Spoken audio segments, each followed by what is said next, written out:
Hello, everybody. How are you doing? I am here with Carole Pope. Hi, Carole. Hi. How are you doing? I'm broken. All right, you're okay. So as many people here know, I started a GoFundMe campaign for you. You are for those of my followers who are not familiar with Carole. You were sort of my idol in high school and college, and now we're just buddies because we have done some work together, and we're Canadians living in Los Angeles, all of that. But you recently had spinal stenosis surgery.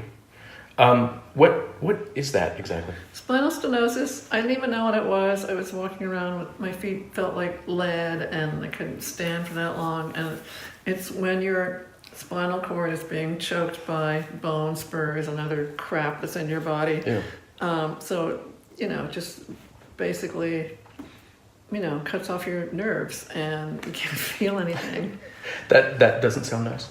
It was not fun. I remember you telling me that it was getting harder and harder to just stand and perform and all that. So you actually stopped performing last summer. Yeah. And got the surgery in the fall. Yeah. I also, there's just that funny story where you were telling me that, was it Mick Jagger came to you in a dream or something? Oh, yeah. Are we allowed to talk about that? Mick Jagger came to me in a dream and the night before my surgery and said, "It's going to be all right, Carole." And then I'm like, "Oh, Mick is my spirit animal." And I remember still doing it. I remember you telling me that, and I said, "I think Keith Richards is my spirit animal," and I think you said that would explain everything.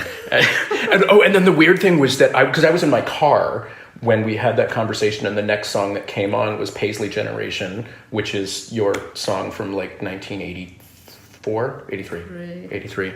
And there's just that line in it where you said, "I like to paint it black with Mick. And I was like, okay, yeah, no, you're going to be fine. But so you had the surgery and now you're in physical therapy. Yeah, I'm doing physical therapy and I'm seeing a sacral-cranial chiropractor, which is, he doesn't crack you, he just like moves you very slightly. Right. But it's all agonizing.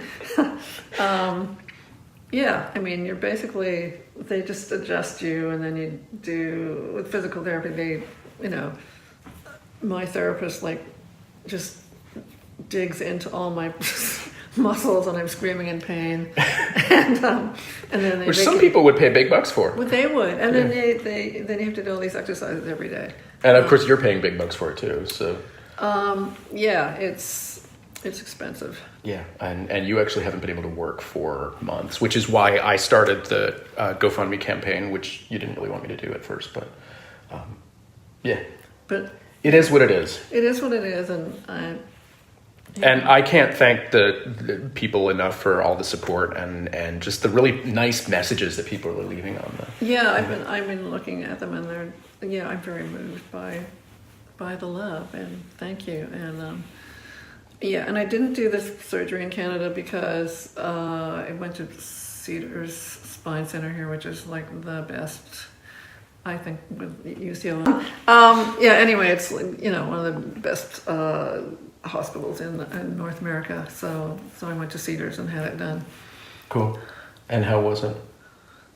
That part was easy. This part is difficult. This is the thing is that, you've been having a lot of trouble getting around and you're definitely better. There was a while ago, I remember, I took you to the grocery store or something like that. And just a few minutes of walking was not a pleasant experience for you. No. But you're doing a little better. So, once this is all over, you have a new single, not completely ready to go, but you're in the stages of it, correct? Yeah. I've been trying to release an EP forever, but this shit happened. Yeah. So, I'll have a new single, and can we talk about it?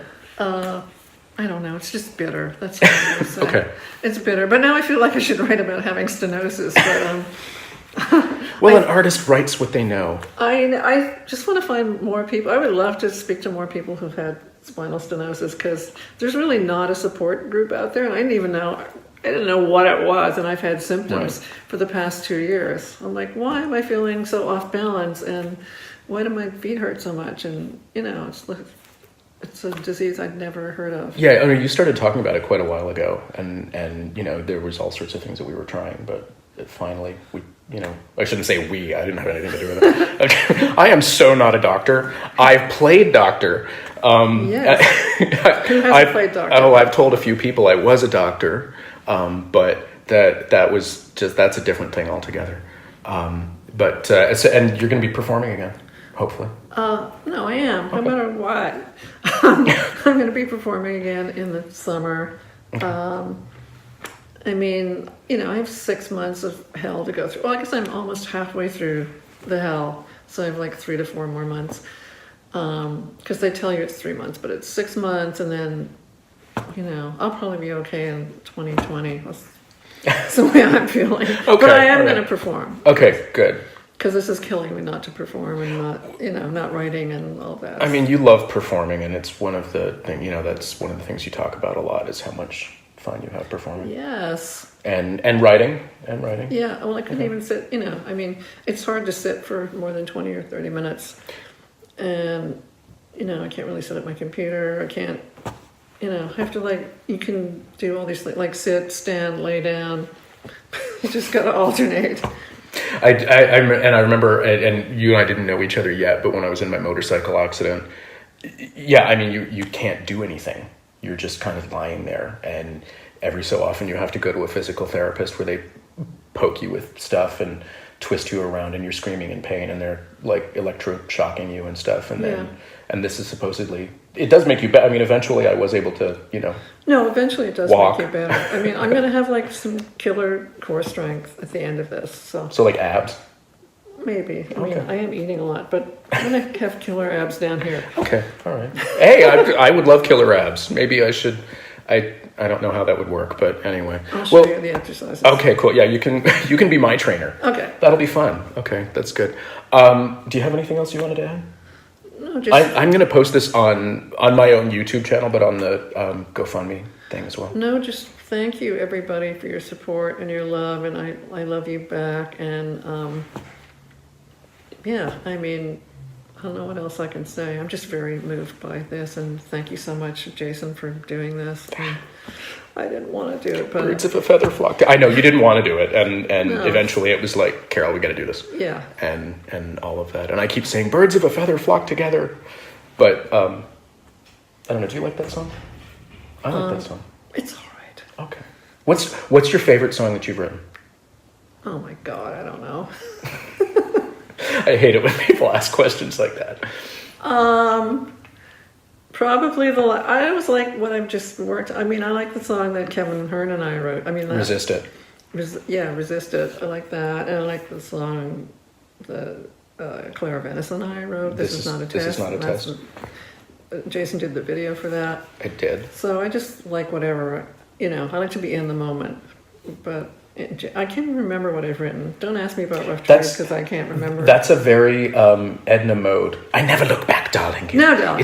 It interferes with the now. No gates. I love that movie. That's very Edna Mode. Do you like Edna Mode? Yeah. Okay, cool. All right. Anyway, we're gonna bye. Thank you. Thank you.